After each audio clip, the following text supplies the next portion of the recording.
Walking Dead, The Ones Who Live, The Walking Dead, Rick and Michonne show is back. Well, he's not back. I mean, I guess Rick and Michonne are back. The show itself, it's brand new. It premiered today on AMC and AMC Plus.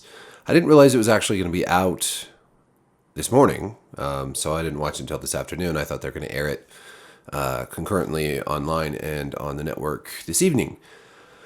But lucky me, I got to watch it sooner. So I don't know. I guess I don't know what to think of this show just yet. I mean, obviously, it's one episode in, impossible to say for sure.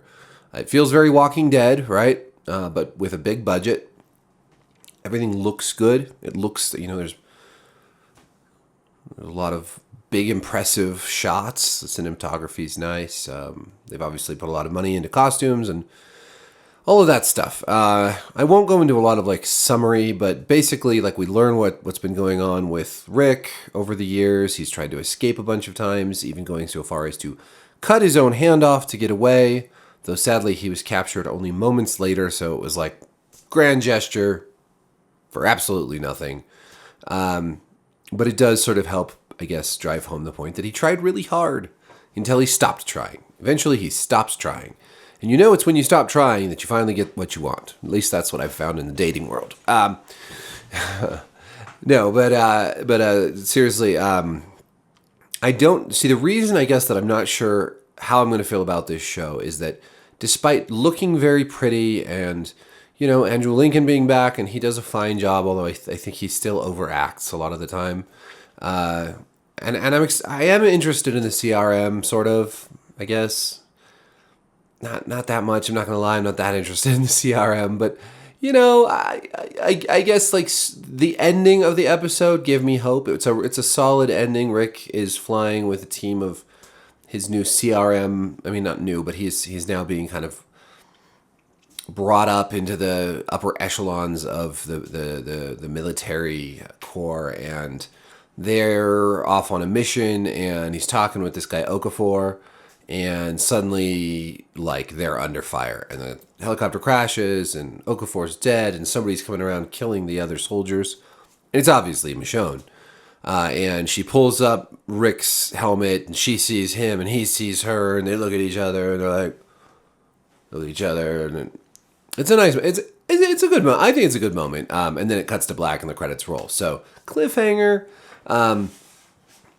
That was an exciting segment, and getting choppers shot down and a whole big action thing, that was exciting, and that was good stuff. And I know next week, and I don't know, maybe the weeks after, we're going to get more of Michonne's journey to find Rick, and maybe we'll get more of Rick trying to get away from the CRM. I'm not sure how they're going to structure this whole thing, but I don't think that this is we weren't expecting them to have a reunion in the first episode. But it's sort of not a reunion. It's we see how they meet each other for the first time again in years and years and years. But we're not going to I don't think, this is just a guess, but I don't think we're going to get much more than that for a while. I think first we have to see Michonne's journey. Then eventually we'll get to the two of them together again and where they go from there. Now, all of that could be really exciting stuff. I'm actually looking forward to Michonne's segment more because it looks like, from the trailer at least, that it's going to be a more straightforward story, right? Where we're going to get to see what happens and her meeting people along the way and yada, yada, yada. Whereas Rick's segment in this episode, unfortunately, it was a lot of voiceover. Just a lot of Rick narrating what happened and talking, and this is all structured in letters to Michonne. So he's narrating his attempts at escape. He's narrating who he meets and what happens in these letters to Michonne, which he ultimately burns, doesn't send. I mean, how is he going to send them, right? But I think it's very lazy to structure an episode this way, to world build and sort of give us all this backstory, this story, vis-a-vis voiceover. And of course, along with that, there's just lots of exposition, lots of explaining that's going on so that we can be brought up to speed which means that not only do we have a lot of voiceover and exposition, but we get a lot of Gimple-Speak, and you know what that is. It's the weird way people talk on The Walking Dead a lot of the time, which we've a lot of people in the fandom have attributed to Scott Gimple and how he writes, and just kind of this awkward, weird way of talking that doesn't, that people say things and you're just like, that's not how people talk. I've never had a conversation that sounds like that.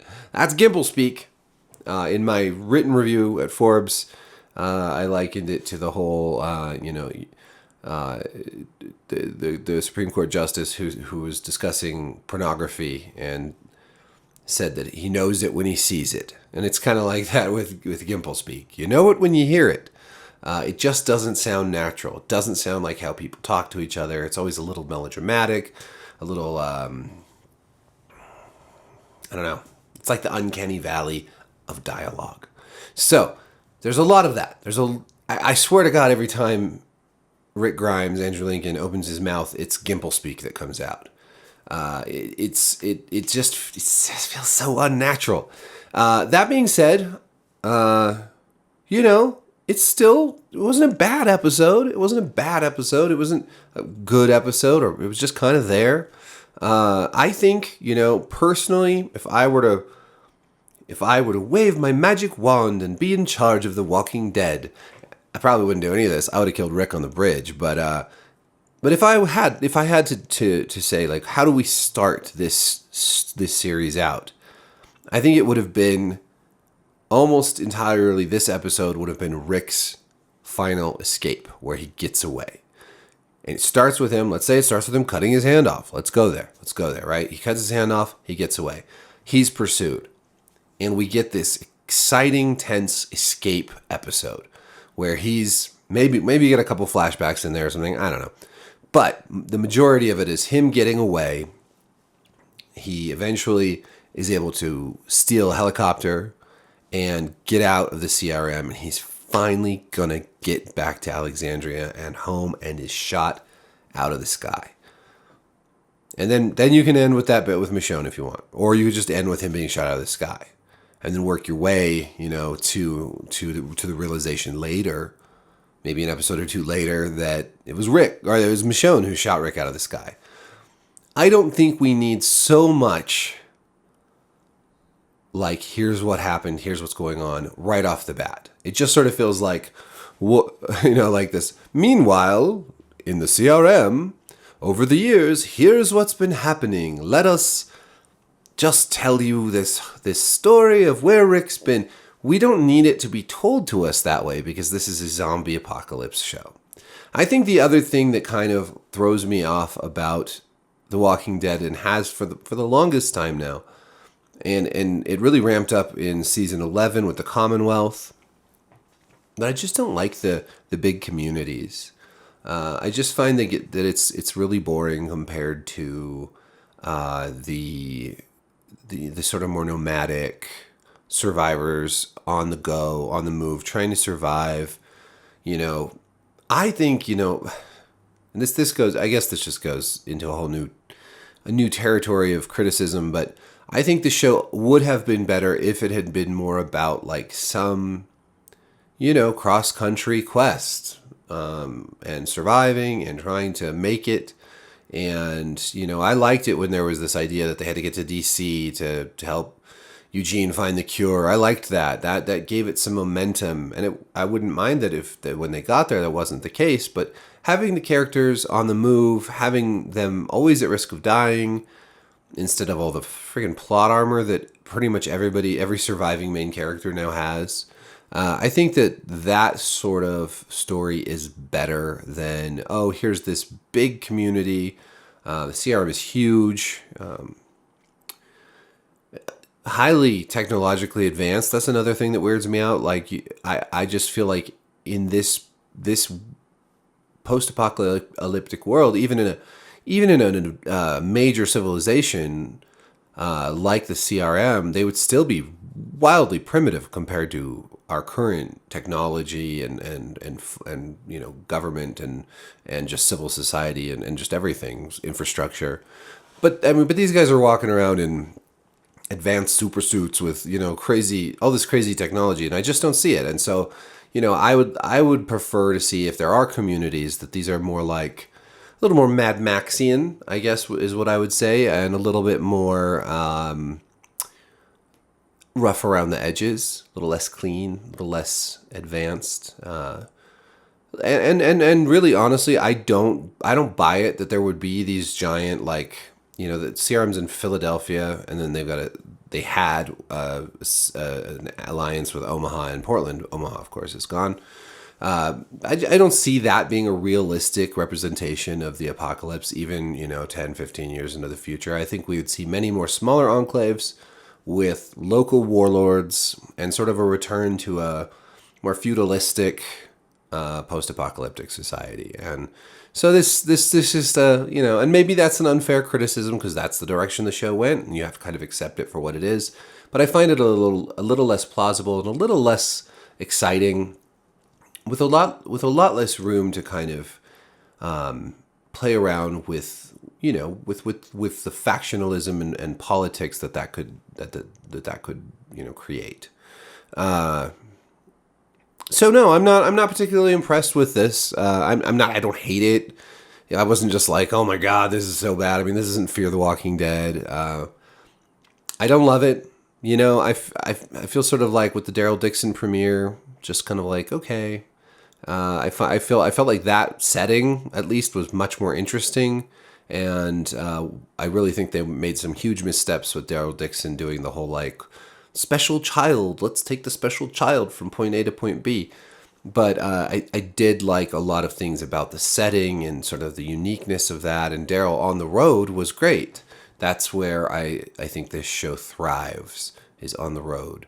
And here, I don't know. It just felt like it was spinning its wheels a lot of exposition dumping, and the damn voiceover. There was a point where Andrew Lincoln's voice trembled when he was talking about how much he loved Michonne and missed her, and it's just like, dude, this is like in your head. This isn't an actual dialogue, right? This is a voiceover. And I don't think he ever wrote anything to Judith, really, which seems a little dickish to me. But anyways, what did you think? I have perused a little social media, a little Reddit, and it seems like a lot of people are like, oh my God, it's the best Walking Dead I've ever seen. And cool, I'm glad you like it. I just feel like, have you forgotten when The Walking Dead was really good?